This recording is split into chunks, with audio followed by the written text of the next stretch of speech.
it, nice Coach. What are your keys, Coach, to the Cowboys beating the Bucs without Zach? My first key is we're going to get a better graphic than that. There were pictures where I was actually thinner than that. That's a great graphic. We're gonna work that. We're gonna work on that off the jump. The black is slimming.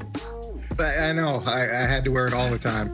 My first key would be for Dak Prescott, and this is a tough game for Dak, and he can't have self-inflicted wounds. The amount of pressure that he's going to have to deal with, he's dealing with the pressure of coming back from not one injury but two injuries. So that's the first element. Then he's got the pressure of having a new contract. Then he's got the pressure of playing the opening game of the season against the Super Bowl champs and against Tom Brady, and all that can make you.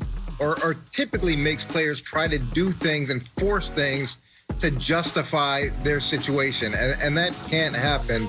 When you look at Dak's opening games, he's never thrown an interception in any of his openers, which is a great thing, and he can't start now. The worst he's played was as a rookie, where I'm sure he felt that pressure too, but he's just got to let the game unfold, and he can't have self-inflicted wounds. So that's the starting point for the Cowboys. The second thing that they need to do is they're going to have to run the ball consistently. And I'm not even saying they have to run the ball effectively, but they've got to be willing to run it consistently. And this has been a problem with the Cowboys throughout the years, where they'll get away from the running game too early. But by sticking with it, it's going to slow down Tampa's pass rush, which they need to do. It's going to make the play-action passing game that much more meaningful, which will help significantly, and it gives Zeke a chance to impact the game. And I get that they've got a bunch of weapons in the passing game, but they've got to be willing to stick to the running game. And then the last thing is they can't give up big plays defensively. It's a young defense, and big plays can be demoralizing for a team like that. If they can make Tampa go long, hard way and shorten the game from that perspective, that's going to give him confidence. That's going to allow the confidence to grow. And part of that, too, is getting Brady off the spot. That was another element of it. And what that means is you can't let Tom sit in the pocket like a wooden soldier and just assess everything that's happening down the field. You got to get him either moving left or right or someplace so that he can potentially make some mistakes, because that's the only time he really does. They do that, got a chance. So listen, I think the Bucs are going to win. I think Coach also thinks the Bucs are going to win. I totally agree with the first point, and I think that the Cowboys and Dak will accomplish that. I don't think Dak's going to play a messy game. I don't know if he's going to have a lot of the explosives that you need to beat the Bucs, but I think that Dak is pretty careful with the football, and I think coming back from the injury, I think he might even be more careful, maybe to their own detriment, like not take some of the big shots that it otherwise would as he gets his legs under him. I also totally agree with the third point, but I don't think Dallas can do that.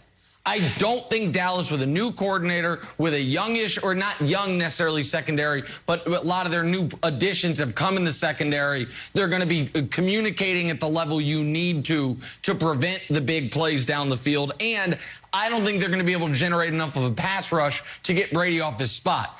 I obviously almost always disagree with that second point. Coach loves saying, run the ball, even if it's not effective. He said it in there. He was like, hey, you don't need to be effective running the ball. You just need to do it.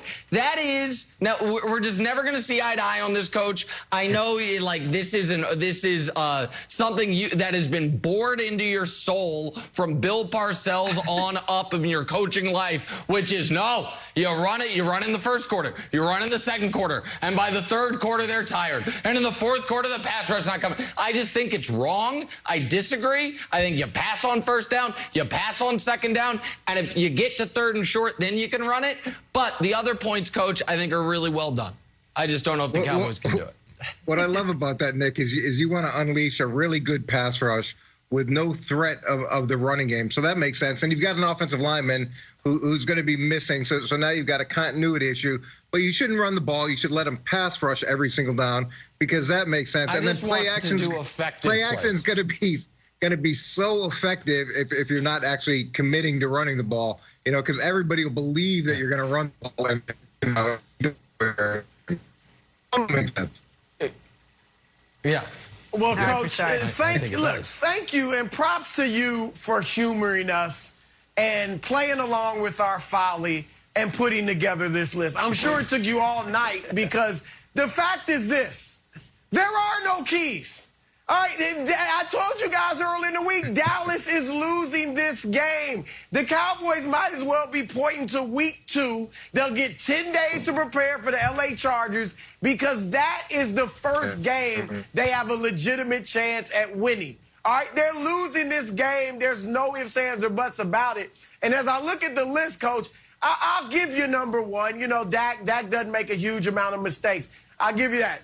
The running the ball with consistently. I like the theory, but that's going to lead to a lot of 3 and outs. All right, because Tampa Bay had the best run defense in the league last year, and I think they're going to be better. And then Zach Martin isn't there to boot. So they're going to try to run. It's the smart thing to do, but it is going to get stuffed. And then what was the third point? The third point, one was get Brady off of his spot. Yeah, get Brady off of his spot. But remember, Tom's got this newfound mobility. The knee brace is gone. So now you get him off his spot, you might be playing into his hands. No, I'm joking about that one. But the big plays. Where'd he go? You said don't give up big plays. I'm with Nick. That secondary, I think it'll be improved over last year, but it is young. People say Dallas has the best receiving core in the league. I disagree. I think Tampa Bay has the best receiving core in the league. Great receivers on the outside. The tight ends just keep coming. And I'm not even going to say the running back that can catch balls out of the backfield. But they are not going to be able to stop Tampa Bay from having some big plays. So you get an A for effort, Coach. I know you know Tampa Bay's going to rout them too. But good job in putting that list together. Well, getting an A from you, Chris, means a lot to me. That's right up there with some of the great achievements that I've had in my career. So thank you for that. I could probably hang it up right now. From a no big play perspective, when you've got a young secondary, Nick is right. You've got to be able to communicate effectively. And one of the issues that Dallas had last year was the volume of defense that they tried to run. And I don't think you're going to get a tremendous volume in this game. I think you're going to get a simpler plan, hopefully with some level of disguise so that you can vary the look that Tom is getting. But ideally, they're not giving up a play because of communication. And then you can play more zone defense, whether it's cover 3 or cover 2, and not take a ton of chances and make Tampa Bay beat you with consistent long drives as opposed to going up there, trying to take a chance to make a play, and then having it backfire and have Tom make a play on you. All right, Coach, I want to show you a Tom Brady quote that caught my eye because Tom Brady, over his 20 years, his whole career, he doesn't complain. He's not a complainer. He could be like, Tom, the field's covered in hamburgers. Like, well, we're just going to play through it. We're just going to step on the bun, step on the meat, and play through it. We're going to play our game. But the thing that it really bothers him is this number changes. You study hard so you can put yourself in a good position. Now you get to the game, you're going to be confused the whole time because you're rotating what a D lineman used to look like versus a linebacker, or here's what a safety looks like. It's very pointless. Tom really hates this number change. Micah Parsons changed his number. Do you think this is something or nothing that will affect the outcome of the game, Coach? I do agree with Tom. It is not a great thing from an offensive perspective to have to evaluate all these numbers that typically don't make sense. And it's like anything else in the NFL with a change. You're gonna get used to it.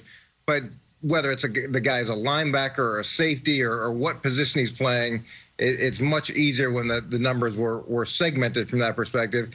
The other issue with the first game of the season is you don't really know what you're getting. Everybody's been working on things all off season, and they haven't shown it during the preseason game. So there's a surprise element from that perspective. And you've got a new coordinator, and even though he's faced Dan Quinn in the past, you're not sure what a new coordinator is going to do with this type of personnel. So there's a lot of uncertainty going into the first game of the season as is.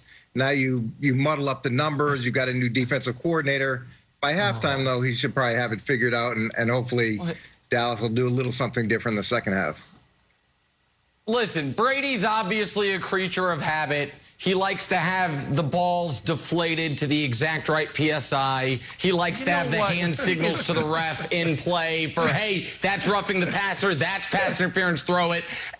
But he makes a good point. The NFL over the course of Tom Brady's career has just made so many rule changes to benefit the defense. It's just gotten harder and harder over the last 20 years for offenses to function. You'd like to see finally there to be a little resistance put up on the defensive side of the ball. Okay. So maybe maybe eventually it'll change for Tom, but I mean, he's going to have to deal with, another stacked deck, which is, oh my, I thought that player was number 54, but he's number 14. Now my head's going to pop off because I can't identify the Mike linebacker. What a whine.